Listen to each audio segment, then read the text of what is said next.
Good morning friends. आज हम discuss करेंगे साइंस के कुछ एक क्वेश्चन। ये पार्ट 2 है वीडियो का, जिसमें पहला क्वेश्चन हमारा है कि लाउड स्पीकर बदलता है कि लाउड स्पीकर आपका किस चीज़ को बदलता है। ओके, पहला ऑप्शन है आपका यांत्रिक ऊर्जा को विद्युत ऊर्जा में, विद्युत ऊर्जा को यांत्रिक ऊर्जा में, और आपका जो तीसरा ऑप्शन है विद्युत ऊर्जा को ध्वनि ऊर्जा में और ध्वनि ऊर्जा को विद्युत ऊर्जा में। तो लाउड स्पीकर होता क्या है? पहले जनरली आप देखोगे कि आपके बड़े बड़े क्या लगे होते हैं, इस तरह के लाउड स्पीकर होते हैं जहाँ मतलब सॉन्ग वगैरह लोग करते हैं। ओके, पार्टीज़ वगैरह होती हैं तो आपने देखा होगा कि जब भी कहीं पार्टी होती है या कोई भी फंक्शन होता है, जैसे आईपीएल वगैरह होता है, तो वहाँ बहुत बड़े बड़े लाउड स्पीकर लगे होते हैं। तो वो क्या कन्वर्ट करते हैं, ठीक है ना। उससे हमें पहले मिलता क्या है, आपको क्या मिलता है? एक आवाज़, ऊंची आवाज़, ठीक है ना, लाउड साउंड। ओके, सो ये क्या करता है, ध्वनि में कन्वर्ट करता है। किसको? इलेक्ट्रिकल को, ठीक है ना। तो ये क्या करता है, विद्युत ऊर्जा को ध्वनि ऊर्जा में कन्वर्ट करता है। तो ऑप्शन सी आपका क्या होगा, इसका करेक्ट ऑप्शन होगा। तो आपने क्या रखना, हमेशा लाउड स्पीकर जो बाद में क्या क्या मिलता है हमें, बाद में उसका आउटपुट क्या मिलता है हमें, या फाइनल उत्तर क्या मिलता है, ऊंची आवाज़, ठीक है। तो वो क्या करता है आपका, वो आपको विद्युत ऊर्जा को ध्वनि ऊर्जा में कन्वर्ट करता है। उसके बाद अगला क्वेश्चन है, पेंडुलम की दोलन गति की खोज की थी। एक जो पेंडुलम होता है, पेंडुलम आपका इस तरह से होता है, मैं आपको बता देता हूँ। ये एक पेंडुलम है, ठीक है ना, कि इसकी दोलन गति की खोज किसने की थी। तो इसमें 4 ऑप्शन है, जिसमें पहला ऑप्शन है आपका गैलीलियो, दूसरा है केपलर, तीसरा है केल्विन और चौथा है डार्विन, ठीक है। तो इसका करेक्ट ऑप्शन जो है आपका, वो गैलीलियो ने की थी, ठीक है ना। और गैलीलियो ने जरट्टो का नियम भी दिया था। अभी हम आपको बताएंगे कि जरट्टो का नियम क्या होता है। अच्छा, और इसके बाद ये थे, सो दूसरा है आपका इटाली के। ओके, गैलीलियो कहाँ के थे? इटाली के साइंटिस्ट थे। और केपलर, केपलर क्या था, इन्होंने Kepler's law of planetary motion दिए थे, ठीक है ना। प्लानिटरी मोशन मतलब जो कि 3 लॉ दिए थे, और ये फेमस उस समय के ये मैथमेटिशियन भी थे, और ये ताइकू भारिया के असिस्टेंट थे। ताइकू भारिया एक बहुत ही फेमस साइंटिस्ट हुआ करते थे उस समय, जो कि आपको क्या करते थे कि आपका अलग अलग जगह पे जाके डाटा मेजर करते थे, एक्सपेरिमेंट करते थे। वो एक्सपेरिमेंटल एस्ट्रोनॉमर थे, ये भी एस्ट्रोनॉमर ही भी थे, ठीक है ना।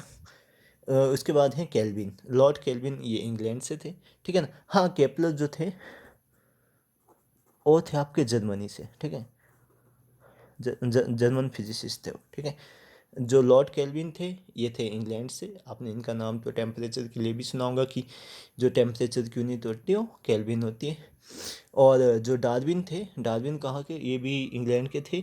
और ये बहुत ही फेमस बंदा है, क्योंकि इवोल्यूशन थ्योरी के लिए ये काफ़ी फेमस हुए थे बायोलॉजी में, या उन्होंने थ्योरी ऑफ इवोल्यूशन दी थी कि हम सब इंसानों का जन्म कैसे हुआ है। ये सबसे पहले किसने बताया था आपको? डार्विन ने बताया था कि इंसानों का इवोल्यूशन कैसे हुआ होगा। ओके, अगला, धारा की इकाई क्या है, ठीक है ना। धारा की इकाई ऑप्शन ए है आपका एम्पियर, बी है वोल्ट, सी है ओम, और डी है वोट। ओके, धारा क्या होता है, पहले आपको मैं कुछ एक यूनिट में आपको बता देता हूँ, ठीक है। मैंने नोट डाउन कर दी है, आपको ये सारी याद रखनी है, ठीक है ना। जैसे कार्य की यूनिट आपकी होगी जूल, ठीक है ना। कार्य का मतलब होता है वर्क। ओके, इसकी यूनिट होती है आपकी joule, newton multiply metre. Okay, और अगर आपको इसका फॉर्मूला याद रखना है तो वर्क इज इक्वल टू आपका जो उस पर फोर्स लगा होगा, मतलब कि आप जितना ने उसने उसको पुल किया होगा या पुश किया होगा, और उसने जितना डिस्टेंस चेंज किया होगा उसमें, ठीक है ना, ऐसे ऐसा आपका डिस्टेंस होता है। और इसका जो फोर्स की जो आपकी यूनिट है, ठीक है ना, फोर्स की जो बल बोलते हैं जिसको हम, बल की यूनिट क्या होंगी आपकी, न्यूटन होती है, ठीक है ना। और इसकी डिस्टेंस होती है, डिस्टेंस की क्या होती है, मीटर होती है। तो आपने लिखा है न्यूटन बल गुणा 1 मीटर, ठीक है ना। तो आगे इसको 1 जूल के बराबर होता है। शक्ति, शक्ति की यूनिट क्या होती है, जिसको इंग्लिश में पावर बोलते हैं, वॉट होती है, ठीक है ना, जूल पर सेकंड, ठीक है ना। और जो इसका फॉर्मूला क्या होगा आपका, अगर आपने फॉर्मूले भी देखना है, ठीक है ना, तो ये होगा वर्क डिवाइडिंग बाय सेकेंड। सो ऊर्जा की होती है जूल, कोई भी ऊर्जा होंगी आपकी, काइनेटिक, पोटेंशियल, या किसी भी तरह की सौर ऊर्जा या कोई भी ऊर्जा होंगी, सारी ऊर्जा की यूनिट आपकी जूल ही रहेंगी, ठीक है ना। दाब या प्रेशर, प्रेशर का यूनिट होता है पास्कल।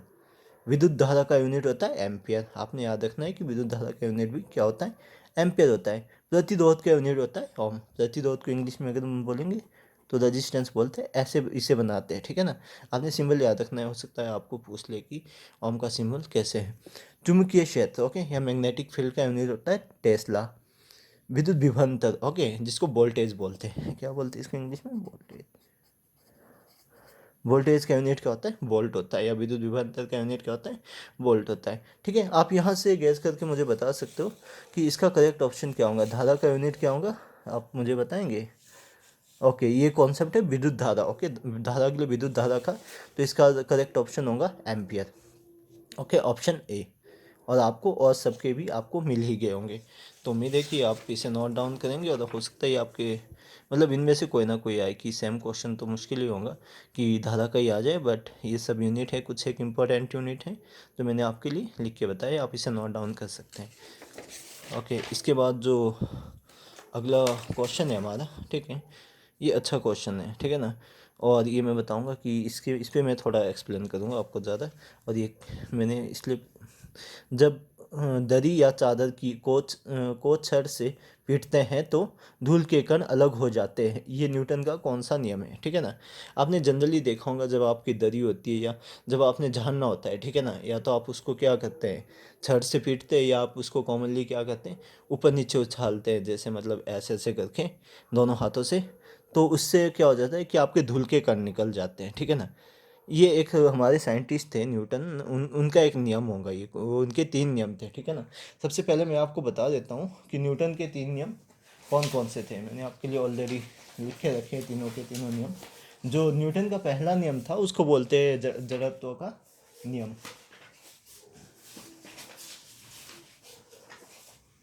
न्यूटन का जो पहला नियम है उसके जड़त्व का नियम भी कहते हैं। और उस नियम के अनुसार क्या होता है कि अगर कोई वस्तु मोशन में होती है, मोशन में मतलब कि अगर कोई वस्तु चल रही होती है तो हमेशा ही चलती रहेंगी, ठीक है ना।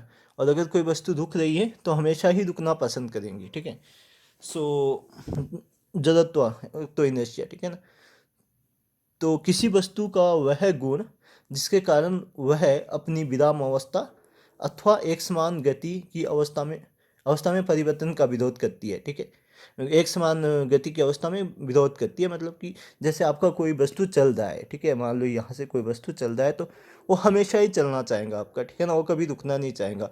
और अगर कोई, जैसे मान लो आप सोए होते हैं, तो आप सोए हुए रहना चाहते हैं हमेशा, आप एकदम से उठना पसंद नहीं करते हैं कि आप किसी टाइमिंग से किसी टाइमिंग के बीच सो रहे, तो आप हमेशा सो रहे होते। और ये जड़त्व का नियम गैलीलियो ने दिया था। ये नियम था किसी वस्तु का वह गुण जिसके कारण वह अपनी विराम अवस्था अथवा एक समान गति की अवस्था में परिवर्तन का विरोध करती है। एक समान होता है मतलब कि एक ही गति से जाना पसंद करती है, कि जिस गति से भी वो चल रही होती है उसी गति से एक जगह होंगी तो एक। तो जड़त्व के 3 नियम थे। विराम का जड़त्व, ठीक है ना, विराम का जड़त्व मतलब कि अगर कोई वस्तु एक जगह पे है तो उसी जगह पे रहना चाहेंगी। गति का जड़त्व कि जब वो किसी दिशा में मूव कर रही होती है, ठीक है ना, किसी डायरेक्शन में चल रही होती है तो उसी डायरेक्शन में चलना चाहेंगी, वो अपनी दिशा चेंज नहीं करना चाहेंगी। दिशा, हाँ, दिशा या उसी उसी में गति से चलना चाहेंगी, उस गति में चेंज नहीं करना चाहिए। दिशा का ज़रूरत है, जिस दिशा में वो चल रही होती है उसी दिशा में वो चलना चाहेंगी। न्यूटन के 3 नियम, ठीक है।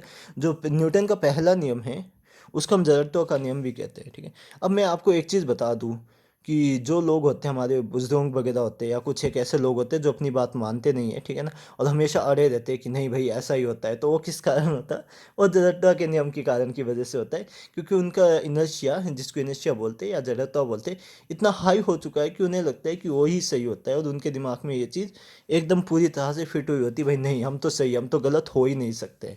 तो वो जड़त्व के नियम की वजह से होता है। अगर आप साइंस की भाषा में बताना चाहे किसी को, आपका कोई दोस्त ऐसा है जो अपनी बात मान ले, चाहे वो गलत भी हो, ठीक है ना, फिर भी वो बोलेगा नहीं ऐसा ही होता है भाई, मैंने तो ऐसा नहीं बोला था, मैंने तो ऐसा नहीं किया था। ये जड़त्व इनर्शिया की एक प्रॉपर्टीज होती है कि वो हमेशा उसी, आप देख लो ना, विराम अवस्था में है, गति में है या दिशा में, ठीक है ना, वैसे ही वहाँ होता है कि उसकी सोच एक बार वैसी डेवलप होगी और उसी सोच में जीना चाहता है हमेशा ज़िंदगी भर, वो उस सोच को चेंज नहीं करना चाहता है। ओके, सो न्यूटन के गति के 3 नियम थे। इसमें से पहला नियम है, यदि कोई वस्तु विराम अवस्था में है तो वह विराम अवस्था में ही रहेंगी, व यदि कोई वस्तु गति की अवस्था में है तो वह गति की अवस्था में ही रहेंगी जब तक उस पर कोई बल ना लगाया जाए, ठीक है ना। ये पहला नियम है इनका, न्यूटन का। ये बोलता है कि जब कोई वस्तु आपकी गति की अवस्था में होगी, मान लो आपकी कोई ये एक वस्तु है, ठीक है ना। अगर ये चल रहा होगा तो हमेशा ये चलना चाहेगा। अगर ये रुका हुआ है मान लो, तो ये हमेशा रुका हुआ रहना चाहेगा, ठीक है ना। एक समान या जिस भी दिशा में है तो उसी दिशा में जाना चाहेगा। चल रहा है तो चला हुआ रहना चाहेगा, रुका हुआ है तो रुक रहा है, या विराम अवस्था में है तो विराम अवस्था में रहना चाहेगा ये वस्तु। कब तक? जब तक हम क्या करेंगे, बाहर से कोई इस पर फोर्स नहीं लगाएंगे, आप बल नहीं लगाएंगे, ठीक है। मान लो एक पत्थर एक जगह है तो उसी जगह रहना चाहेगा। कब तक? जब तक आप उसमें क्या है, उसको चेंज नहीं करेंगे, आप उसको उठाएंगे। तो आपने क्या किया, उसमें बल लगाया, बल लगाने से क्या हो गया, वस्तु का डायरेक्शन चेंज हो गया, आपने वहाँ से उठा के और जगह पर चली गई है, ठीक है। ये इसका मतलब है। अब आपको बताते हैं दूसरा नियम। इसके बहुत सारे अब देखो, हाँ, जब मैं पहला आपको बता रहा था जैसे कि जो हमारा दरी है, ठीक है ना, ये एक दरी इस टाइप का होता है, ठीक है। इसमें क्या होंगे, धूल के कण है मतलब। तो हम क्या करेंगे, इसको पीटना स्टार्ट करेंगे। जब हम इसको पीट रहे हैं तो मोशन क्या करना चाहेगा वो, आपका जो दरी के कण हैं वो तो एक जगह देना चाहेंगे, एक जगह देना चाहेंगे तो पीटेंगे आप उनको। पीटने से क्या होगा, आपका बल लग रहा है ना, क्या होगा, एक जगह देना चाहेंगे तो क्या होगा, उसी जगह पे देना, सेटल डाउन करेंगे। तो जब आप पीटेंगे तो उसमें क्या होगा, चादर में ऊपर या नीचे हो जाएंगी। आप इस तरह से झाड़ते हैं तो क्या ऊपर नीचे हो जाएंगे, कण वहीं देना चाहेंगे। वहीं देने की प्रॉपर्टीज़ की वजह से वो नीचे गिरना स्टार्ट हो जाएंगे। वो एकदम जल्दी ऊपर नहीं आना चाहेंगे, एकदम जल्दी नीचे नहीं जाना चाहेंगे। तो जिसकी वजह से क्या होगा कि वो कण क्या एक जगह रहना चाहेंगे तो अलग हो जाएंगे, ठीक है। अच्छा, दूसरा नियम क्या बोलता है न्यूटन का, किसी वस्तु पर बल की दिशा में कार्यरत बल वस्तु के संवेग परिवर्तन की दर में अनुक्रमानुपात होती है, ठीक है ना। इसका मतलब क्या हुआ कि जब आपने बल लगाया, संवेग परिवर्तन की दर के इक्विवेलेंस होता हूँ। तो जब आपने किसी एक दिशा में बल लगाया तो वस्तु उसी दिशा में जाना चाहेंगे, ठीक है।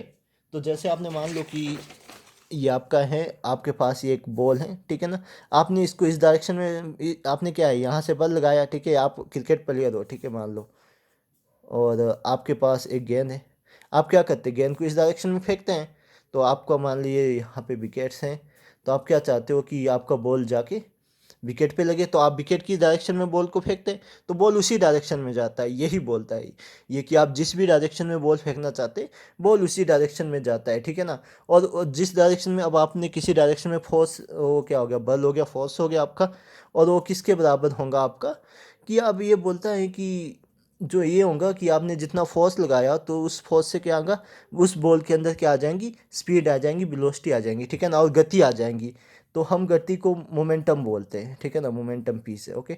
और वो मोमेंटम क्या होगा आपका, किसके साथ चेंज होगा, टाइम के साथ वो आपका कम या ज़्यादा होता जाएगा, मेनली कम होता है, ठीक है ना, डी/dt। अब मान लो आपका, आप नज़दीक विकेट ले लेते तो बॉल फास्ट हो जाती है, ठीक है। क्यों होते हैं, क्योंकि मोमेंटम ज़्यादा लगता है कम टाइम में।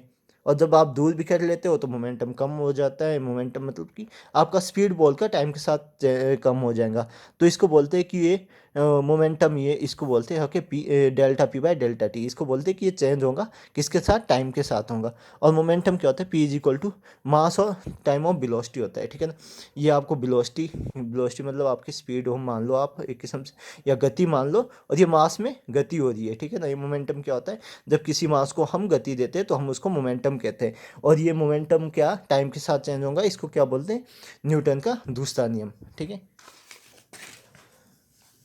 और न्यूटन का जो तीसरा नियम है,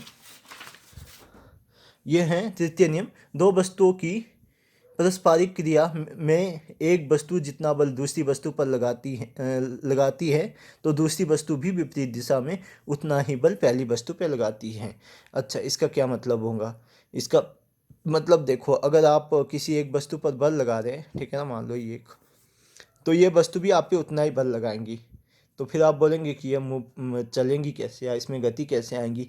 अब क्या होता है कि ये वस्तु आप यहाँ ज़्यादा बल लगा लेते हो, इतना बल लगा लेते हो, या आपका बल ऐसे होता है कि ये जो इसका बल वापस लगता है उसको हम उसको फील नहीं कर सकते, ठीक है ना। हर एक जो वस्तु है, जैसे आप चल रहे होते हैं, ठीक है ना, तो मान लो आप चल रहे हैं, ठीक है। तो क्या होता है, आप ज़मीन पे चल पर सकते हो, क्यों, न्यूटन के थर्ड नियम की वजह से, क्योंकि जितना बल आप नीचे की ओर लगा रहे हो उतना बल आप ऊपर की ओर लगा रहे हो और आप आगे की ओर मोशन कर रहे हो, आप आगे की ओर चल रहे हो, ठीक है ना। तो क्या होता है कि ये बोलता है कि आप जिस भी वस्तु पर, अगर मैं इस पे इतना बल लगा रहा हूँ तो ये कोशिश कर रहा है कि इतना बल मेरे पे भी लगा रहा है, बट मैं इतना भारी हूँ कि मेरा हाथ इतना भारी है कि मैं इसके बल को मतलब फील नहीं कर पा रहा हूँ, मैं उसको फील नहीं कर सकता हूँ, ठीक है। ये तीसरा नियम है और ये तीनों के तीनों न्यूटन के गति के नियम थे। तृतीय नियम, दो वस्तुओं में पारस्परिक क्रिया में एक वस्तु जितना बल दूसरी वस्तु पर लगाती हैं तो दूसरी वस्तु भी उतना ही बल उसकी विपरीत दिशा में लगाती हैं। ओके, समराइज कर लेते हैं एक बार। पहला नियम क्या था, जड़त्व का नियम क्या था। ये एक ऐसा नियम होता है, अगर जिस डायरेक्शन में वस्तु जाती है उसी डायरेक्शन में जाना चाहती है, अगर वो रुकी है तो रुकना चाहेंगी, गति में तो गति में रहना चाहेंगी, और जिस दिशा में है उसी दिशा में रहना चाहेंगी, ठीक है। ये किया था गैलीलियो साहब ने, ठीक है ना। और अब देखो कि न्यूटन का नियम, जो न्यूटन का पहला नियम है उसको जड़त्व का नियम भी बोलते हैं, क्योंकि न्यूटन ने क्या था कि गैलीलियो के तीनों नियम को एक साथ करके एक नया नियम दे दिया, एक साथ करके एक नया नियम दे दिया, जिसको उसने कहा न्यूटन का पहला नियम, यदि कोई वस्तु विरामावस्था में है तो विरामी अवस्था में रहना चाहेंगी, व यदि कोई वस्तु गति की अवस्था में है तो वो गति की अवस्था में ही रहना चाहेंगी जब तक उस पर कोई बाहरी बल ना लगाया जाए। तो इन्होंने थोड़ा सा ज़्यादा सिंप्लीफाई करके बता दिया, इन्होंने बता दिया कि बाहरी बल ना लगाया जाए, ठीक है। आप देखेंगे तो ऊपर जड़त्व के नियम में ऐसा नहीं है, उन्होंने कहा कि कोई उस डायरेक्शन में तो उसी में रहना चाहेंगी, रुकी हुई है तो रुकी में, दिशा में है तो दिशा में ही रहना चाहेंगी। जो दूसरा नियम था हमारा, किसी दूसरा नियम क्या है, दूसरा नियम हमारा, किसी वस्तु पर बल की दिशा में कार्यरत बल वस्तु के संवेग परिवर्तन की दर के अनुक्रमानुपात होती है, ठीक है ना, होता है।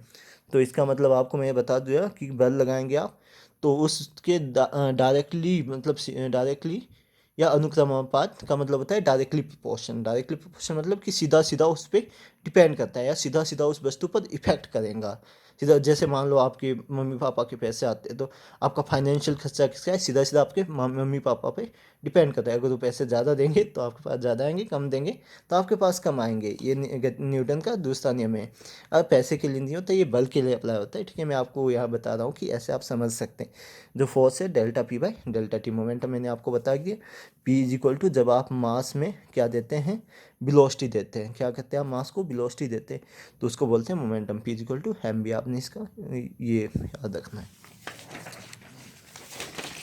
इसके बाद जो अगला क्वेश्चन है हमारा, तो इसका आंसर है, जब दरी चादर की छड़ को पीटते हैं तो धूल के कण अलग हो जाते हैं, ये न्यूटन का कौन सा नियम है, ठीक है। आपको आंसर पता है, ए, ऑप्शन ए इसका सही उत्तर है। इसके बाद अगला क्वेश्चन है, लंबी कूद लगाने से पहले खिलाड़ी क्यों दौड़ता है। अब देखो, लंबी कूद लगानी हो तो उससे पहले आप भागते हो, तो ऐसा क्यों होता है। आप इसका आंसर मुझे आराम से बता सकते हो कि इसका ऑप्शन क्या है। गति के जड़त्व के लिए, घर्षण बल के लिए, बल अधूना के लिए और अधूना के सिद्धांत के लिए, ठीक है ना। अब देख लो आप कि इसका आंसर क्या होगा। अब आपको, आप आराम से गैस करते हैं। मैंने आपको भी जड़त्व का नियम बताया। जड़त्व का नियम क्या होता है कि जब आप क्या होंगे, मोशन में होंगे, आप भाग रहे हो, गति में होंगे तो आप हमेशा गति में रहना चाहेंगे, रुके हुए तो रुके हुए रहना चाहेंगे। जब आप गति में होंगे तो हमेशा गति में रहेंगे, तो जैसे ही आप भागेंगे तो आपको उससे गति मिलेंगी, आपका शरीर गति में आ जाएगा, और आप उछलेंगे तो उससे आपको क्या होगी, और ज़्यादा गति, मतलब उस उछलने में आपको सहायता होगी। क्यों, जड़त्व की वजह से, क्योंकि आप भाग रहे तो भागने वाली स्टेट में रहेंगे, एकदम रुकना पसंद नहीं करेंगे, ठीक है ना। अगर आप एकदम रुक जाएंगे तो आगे या पीछे की ओर चले जाएंगे, ठीक है ना, या आगे की ओर धक्का लगेंगे या पीछे की ओर धक्का लगेगा। तो ये क्या होगा, गति के जड़त्व के कारण, ठीक है। आपको पहला ऑप्शन याद रखना है, मतलब ये आपको समझना है। न्यूटन का पहला नियम मैं आपको बता चुका हूँ अच्छे से। इसके बाद आएगा कि ओके, चंद्रमा पर गुरुत्वात्वरण का मान पृथ्वी के गुरुत्वात्वरण के मान के कितना होता है, ठीक है ना। जो चंद्रमा पर ग्रेविटी है या ग्रेविटेशनल या जी की वैल्यू है वो कितना होता है, तो वो होता है 1/6 ऑफ अर्थ, ठीक है। इसकी वैल्यू आपकी कितनी होगी, G of moon 1/6 of G of earth. आपने मूवीज़ वगैरह देखी होंगी, आप पिछला वीडियो देखे तो मैं आपको ये चीज़ बता दिया। तो 1/6 इसका क्या होगा, आंसर होगा। वायुदाब के पाठ्यक्रम में असीमित गिरावट का क्या दर्शाती है, ठीक है। वायुदाब है तो अगर उसमें असीमित गिरावट आ जाती है तो इसका क्या मतलब होता है।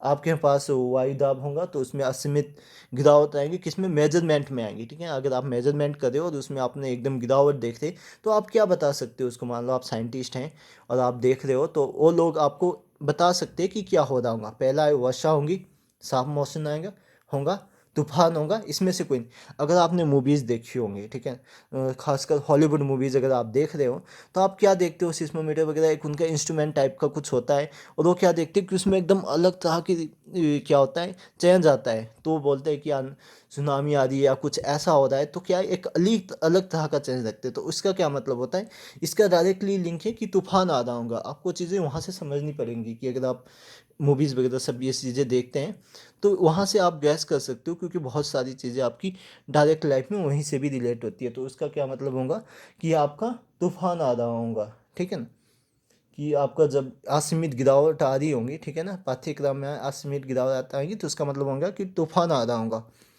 भारत में मुख्य मुख्य मतलब एसी करंट, ओके, भारत में जो एसी करंट होता है, ठीक है ना, कि आवर्त, ओके, फ्रीक्वेंसी क्या है। अब भारत में जो ये आवर्त है या फ्रीक्वेंसी, ये अंग्रेजों के टाइम की है, ठीक है ना, उन्होंने पहले डिस्कवर कर दी थी और उन्होंने जो फिक्स कर दी कि इतनी हमारी आवर्त होगी, एकदम उतनी ही है। तो ये एक क्या है, आपका फिक्स ऑप्शन है, आपको इसको याद रखना है, आप इसको चेंज नहीं कर सकते हैं, ठीक है। तो इसका आंसर है 50 हर्ट्स। जो आपकी एसी है, जो आपकी घर में आती है, लाइट आती है, जो उसकी फ्रीक्वेंसी है, आवर्ती है, आवर्त है, वो कितनी, 50 हर्ट्ज है। मैं आपको एक चीज़ बता दूं कि यूएस वगैरह में 60 हर्ट है, 7 हर्ट है, जो कि ज़्यादा स्टेबल है। बट हमारे जैसे अंग्रेज़ों के टाइम में जो उन्होंने बना दिया है, उसी पे चलते हैं। तो जो हमारा पूरा का पूरा डिज़ाइन होता है, जैसे हाइडल पावर प्रोजेक्ट है या और सब चीज़ें हैं, वो उसी के डिज़ाइन के बेस पर ये सब चीज़ें बनाई होती है। तो वो क्या है, 50 हर्ट्स है। तो आपने इसका ऑप्शन डी याद रखना है। अब अगला देखो, सैम न्यूटन के नियम पर है। मुझे उम्मीद है कि आप इसका आंसर दे सकते हैं, और आपको आंसर आई थिंक पता भी लग गया होगा क्वेश्चन पढ़ते हैं। जब एक दौड़ता हुआ घोड़ा अचानक रुक जाता है, मैंने आपको पहले ही बताया था, तब घुड़सवार आगे की ओर झुक जाता है। इस परिस्थिति में गति का कौन सा नियम लागू होता है। अब क्या है कि कोई घुड़सवार हैं, ठीक है ना, आप अगर घोड़े पे बैठे होंगे या खच्चर पे भी बैठे होंगे, खच्चर पे बैठना नहीं बैठे होंगे तो, और उसे भगाने के बाद आप एकदम उसको खींचना। तो खींचने के बाद क्या होगा कि आप आगे की ओर चले जाएंगे। आप अगर बस में भी बैठे हैं तो सेम ऐसा ही आपके साथ होगा। तो ये आपका किसकी वजह से होगा, यह है न्यूटन के गति के प्रथम नियम की वजह से, न्यूटन के की गति के दूसरे नियम की वजह से, न्यूटन की गति के तृतीय नियम की वजह से, या उपयुक्त में से कोई नहीं। तो इसका करेक्ट ऑप्शन क्या होगा आपका, न्यूटन की गति का प्रथम नियम की वजह से। क्यों, क्योंकि आप अगर एक दिशा में गति में है तो गति में रहना चाहेंगे, रुके हुए हैं तो रुके हुए रहना चाहेंगे, और आप जिस भी इसमें हैं आप उसी इसमें रहना चाहेंगे। तो ये ऑप्शन ए है। तो मैं न्यूटन के काफ़ी ये आपको बता चुका हूँ, मैं काफ़ी सारे ये चीज़ डिस्कस कर चुका हूँ उसके ऊपर। तो आपको आगे देखते हैं। तो स्वच्छ आकाश नीला दिखाई देता है, इसका कारण है, ठीक है ना, आपका साफ आकाश होगा तो नीला क्यों दिखाई देता है, प्रकाश का आवर्तन, प्रकाश का बिखराव, प्रकाश का ध्रुवीकरण, प्रकाश का विवर्तन, ठीक है ना। इसका करेक्ट ऑप्शन होता है प्रकाश का बिखराव। जो हमारा नीला रंग है वायुमंडल में, जब वो मैं आपको बता दूं क्या होता है कि ये होता है एक सूर्य का रोशनी जब क्या होती है, मान लो ये आपका वायुमंडल है, इसमें क्या है, बहुत सारी गैसेस वगैरह है, सूरज की लाइट इस पर पड़ेंगी, तो इसमें बहुत सारे धूल के कारण ये सब होगा, तो इसमें स्कैटरिंग ऑफ लाइट होती है, ठीक है। और जो हमारा नीला कलर होता है वो सबसे ज़्यादा स्कैटर हो जाता है, ठीक है, जिसकी वजह से क्या होता है कि जो आकाश का रंग है वो हमें क्या है, नीला दिखाई देता है, किसका, प्रकाश का बिखराव। ओके, इसका आंसर होगा प्रकाश के बिखराव की वजह से हमें क्या दिखाई देगा, नीला दिखाई देगा। इसके बाद अगला क्वेश्चन है, रॉकेट किस सिद्धांत पर कार्य करता है, गति के न्यूटन की गति के तीसरे नियम पर, न्यूटन के प्रथम नियम पर, न्यूटन के द्वितीय नियम पर, और आर्किमिडीज के सिद्धांत पर। अब आपका जो रॉकेट है वो क्या होता है कि वो आपने यहाँ आपका रॉकेट, मान लो ये आपका रॉकेट है, ये आपका रॉकेट है, ठीक है ना, ये फ्यूल है पीछे की। तो ये किस पे काम करता है, तो ये क्या होता है, जब ये ऊपर की ओर जाता है तो ये जो गैसेज होती है पीछे, इतना ज़्यादा उन्हें बर्न किया जाता है, तो कितनी स्पीड होनी चाहिए, 11.2 किलोमीटर पर सेकंड की स्पीड से होनी चाहिए, तभी ये ऊपर की ओर आपका जाएगा, मतलब अर्थ की ग्रेविटेशनल फील्ड से बाहर चला जाएगा, मतलब कि हमारी पृथ्वी के इन्वायरमेंट से दूसरे इस पर चला जाएगा। तो क्या होगा, ये जो पीछे की ओर लगती है और ये ऊपर की ओर लगती है, तो ये क्या होगा, जितना बल ये नीचे की ओर लगाएगा उतना ही फास्ट ही ऊपर की ओर जाएगा।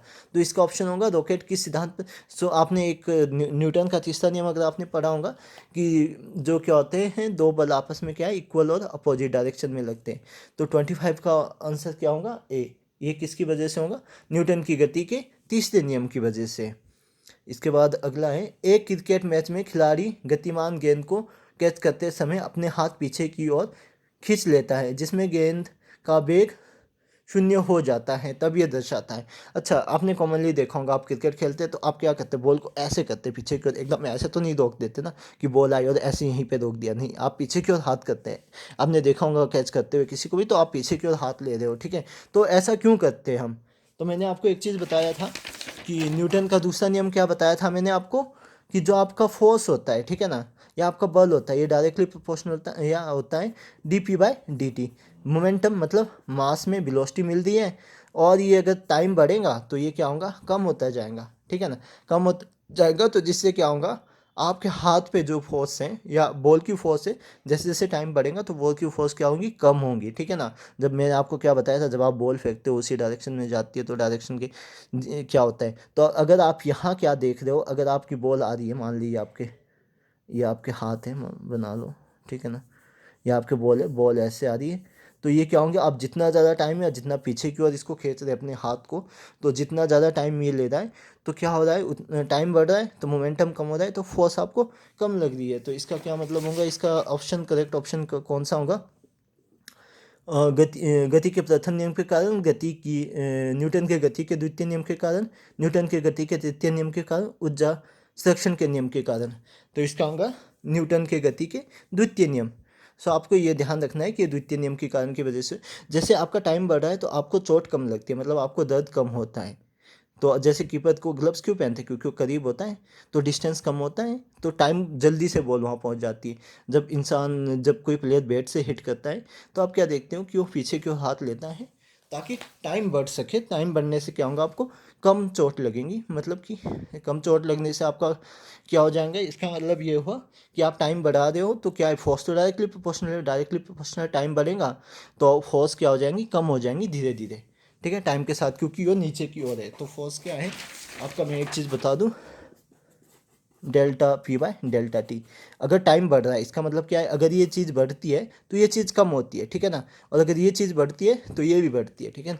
तो यहाँ टाइम बढ़ रहा है तो जिसकी वजह से क्या है, आपका बल कम हो रहा है। तो ये था इसका न्यूटन के द्वितीय नियम का एग्जाम्पल।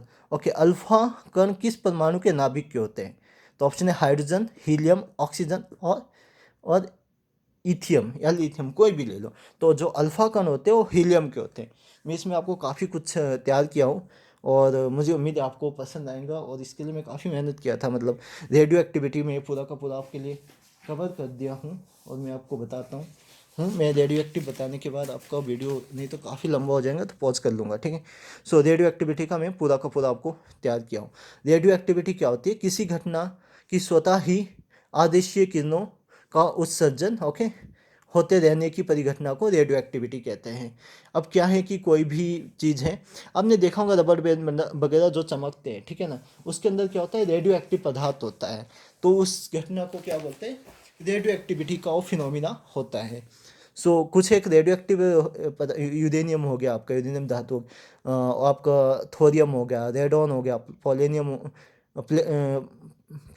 पोलोनियम हो गया, एक्टेनियम हो गया, ठीक है ना, ये सब कुछ एक आपकी रेडियो एक्टिव धातु होती है। ओके, जो रेडियम की खोज की थी वो की थी 1896 में मैडम क्यूरी और मैडम क्यूरी ने, जिसके लिए उन्हें नोबेल प्राइज मिला। ओके, रेडियो एक्टिव और बेक्वायरल किरणें, ठीक है।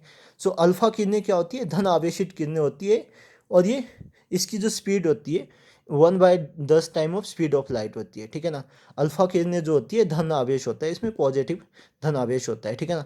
जो बीटा किरणें होती है, अल्फ़ा किरणें, अच्छा, तो ये क्या होती है, आपकी हीलियम न्यूक्लियाई होती है। मैं आपको अभी ये बताने वाला 2,4, सो हीलियम है ये, ठीक है ना, हीलियम 2,4। ओके, सो आपसे जो क्वेश्चन आया था कि ये किसकी न्यूक्लियाई होती है, हीलियम न्यूक्लियाई होती है 2,4। ओके, हीलियम का जो एटॉमिक नंबर है, ठीक है ना, वो क्या है, 2 है, और जो मास नंबर है वो क्या है, द्रव्यमान 4 है, और जो इसका परमाणु संख्या है 2 है, इसलिए इसको 2,4 बोलते हैं। और दूसरे नंबर पे हीलियम बैठता है, तो यही आपकी क्या होती है, अल्फ़ा किरणें होती है। दूसरा है बीटा किरणें, तो ये ऋण आवेशित होती है, माइनस साइन इस पे होता है, ओके। सो अरे नहीं, अल्फा नहीं, बीटा किरण ही होती है, ठीक है ना। तो ये देना आवेशित होती हैं और ये हीलियम न्यूक्लियाई होती है, हीलियम न्यूक्लियाई होती है। ओके, यहाँ पे एक इलेक्ट्रॉन होता है -e time of on. Okay, -e time में आपको ये आगे डिस्कस करता हूँ। जो बीटा किरणें होती है वो हीलियम न्यूक्लियाई होती है और इसकी जो वेलोसिटी होती है 9/10 ऑफ वेलोसिटी ऑफ लाइट होती है। सो गामा किरणें होती है, इस पर कोई आवेश नहीं होता है, इसकी वेलोसिटी लाइट के बराबर होती है। इसके बाद है रेडियो एक्टिविटा, रेडियो एक्टिव इसकी इकाई। ओके, रेडियो एक्टिविटा की इकाई। ओके, एक्टिवट की इकाई। सो एसआई में इसका क्या होगा, बेक्वायरल, तथा मुख्य अन्य क्या होगा, क्यूरी और क्यूरी और रदरफोर्ड भी होंगे। Sorry guys. सो आपने ध्यान रखना है इस चीज़ में, जो मेनली क्यूरी, एक क्यूरी कितना होता है, 3.7 इंटू 10 की पावर 10 विघटन। इसमें क्या होता है कि जिसको हम एक क्यूरी बोलेंगे उसमें 3.7 इंटू 10 की 10 पावर विघटन पर सेकेंड। सो उसमें से ना उतनी किरणें बाहर निकल जाती है एक सेकेंड में। 3.7 इंटू 10 की पावर 10 विघटन होते हैं एक सेकेंड में। आपको ये याद रखना है, हो सकता है कि एक क्यूरी इतना होता है, ठीक है ना। अब मिनी क्यूरी क्या होता है, मिनी क्यूरी को MCI से डिनोट करते हैं, 10⁻³ के बराबर होता है, ठीक है ना। एक क्यूरी के इतना होता है, ठीक है ना। और माइक्रो क्यूरी कितना होता है, 10⁻6 होता है माइक्रो क्यूरी, क्यूरी के बराबर 10⁻6 क्यूरी। ओके, और नैनो क्यूरी होता है 10⁻। ओके, एक चीज़ मैं आपको बता दूं, अगर आप मिनी बोल दे तो मिनी का मतलब ही 10⁻³ हो जाएगा, माइक्रो का मतलब ही क्या हो जाएगा, 10⁻6, और माइक्रो ऐसे सिंबल से डिनोट करते हैं, ठीक है। और नैनो का तो 10⁻9। आपने सुना होगा कि नैनो टेक्नोलॉजी यूज हो रही है आजकल चीज़ों में, या नैनो टेक्नोलॉजी के बेस पे चीज़ें बनती हैं। तो उसका क्या होता है कि वो क्या है, 10⁻9 स्केल पे यूज हो रही थी। इतनी प्रिसीजन और एक्यूरेसी उन चीज़ों पे आ रही होती है, ठीक है। उसके बाद आता है आपका सेकंड थिंग, रदरफोर्ड, ठीक है ना। रदरफोर्ड क्या होता है, 1 रदरफोर्ड होता है 10⁻6 विघटन एक सेकंड में जब हो रहे होते, तो उसको एक रदरफोर्ड बोलते हैं। कितने, 10�6 विघटन एक सेकंड में होते हैं, तो उसे रदरफोर्ड हम बोलते हैं। एक रदरफोर्ड इतने के बराबर होता है, ठीक है ना। फिर माइक्रो रदरफोर्ड आएगा, नैनो रदरफोर्ड आएगा, आपको याद रखना है। और और ये सब चीज़ें 10⁻6 और ये सब होंगी, ठीक है ना। 10⁻6। ओके, माइक्रोमीटर और नैनोमीटर, माइक्रो मीन्स 10⁻6 प्लस नहीं होगा यार, माइनस है इधर, ठीक है। सो 1 बेक्वायरल, सो 1 बेक्वायरल इज इक्वल टू 1 विघटन पर सेकेंड। आपको ध्यान रखना है, जब एक सेकेंड में एक ही विघटन हो रहा है, एक ही किरण बाहर निकल रही होंगी, ठीक है ना, तो उसको हम एक बेक्वायरल बोलते हैं। एक बेक्वायरल की इक्वल होती है। अल्फा कण का उत्सर्जन, अब एमिशन ऑफ अल्फा कण, ठीक है ना। या अल्फा कण क्या होते हैं, पहली बात है परमाणु क्रमांक और परमाणु भार, नाभिक के दो मुख्य चीज़ होते हैं, ठीक है, परमाणु क्रमांक और परमाणु भार। ओके, इसको मास बोलते हैं और इसको क्या बोलते हैं, एटॉमिक नंबर बोलते हैं। अब एक चीज़ मैं आपको बताऊँ, जो मॉडर्न पीरियोडिक टेबल है, ठीक है ना, जो मॉजले ने दिया है आपका, वो परमाणु क्रमांक के ऊपर दिया हुआ है, ठीक है ना। और जो मैडलिब का पीरियोडिक टेबल है वो परमाणु भार के आधार पे दिया गया है। तो आपने ये भी याद रखना है, काफ़ी हो सकता है यार। अब मान लो कि आपका एक कोई न्यूक्लियस है अल्फा ए। ओके, न्यूक्लियस मतलब कि एक एलिमेंट है जिससे किरणें, वो किरणें निकल दी है। अब मान लो अल्फा किरणें, उसमें उससे क्या निकल दी, अल्फा किरण निकल रही है। तो अल्फा किरण क्या होगा, 2 4 हीलियम न्यूक्लियाई होता है, ठीक है ना। Z-2 और A-4। Okay, plus Q energy के टाइम ये होगा, ठीक है। मैं आपको पहले बता चुका, अल्फा यहाँ, ये बीटा नहीं है, ये चीज़ हमारा गलत है, ये अल्फा ही होता है यार, हीलियम न्यूक्लियाई, ठीक है ना। 2 4 मुझे, हाँ, अल्फा किरण क्या होता है आपका, हीलियम न्यूक्लियाई होता है। सो जेड इज क्या होगा आपका, 2 4 टाइम ऑफ ये अल्फा होगा, प्लस आपका कुछ ना कुछ एनर्जी होगा। सो जो ये आपका, मान लो आपका, आप का पापा है, ठीक है ना, तो ये आपका बेटा होगा। तो आपका बेटा कैसे होगा, आपका, आपके पापा से फिर आपके मम्मी से क्या होगा, आपका बच्चा हो जाएगा। तो ये क्या होता है आपका अल्फा, मान लो आपका पेरेंट्स है। पेरेंट्स इसको बोलते हैं हम साइंसेज में, कि जब जब भी आप रेडियो एक्टिविटी की बात करते हैं, इसको हम पेरेंट्स बोलते हैं, इसको हम डॉटर बोलते हैं। तो डॉटर में क्या होगा कि ये पार्टिकल डॉटर से, अल्फा पार्टिकल डॉटर से निकल चुका होगा। तो जो आपका डॉटर न्यूक्लियाई होगा मतलब, ठीक है ना, तो Z-2 और A-4 होगा।